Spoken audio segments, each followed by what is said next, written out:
स्वराज्य न्यूज मराठी, माझा हक्क माझं राज्य स्वराज्य।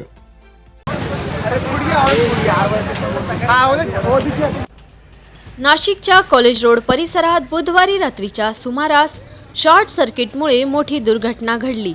BYK कॉलेज समोर असलेल्या 6 दुकानांना भीषण आग लागली।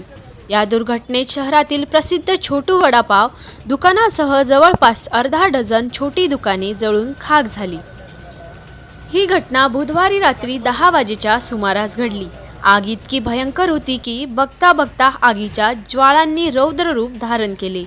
स्थानिक नागरिकांनी आग विझवण्याचा प्रयत्न केला, मात्र आग नियंत्रणाबाहेर जात असल्याचे पाहून तात्काळ अग्निशमन दलाला माहिती देण्यात आली।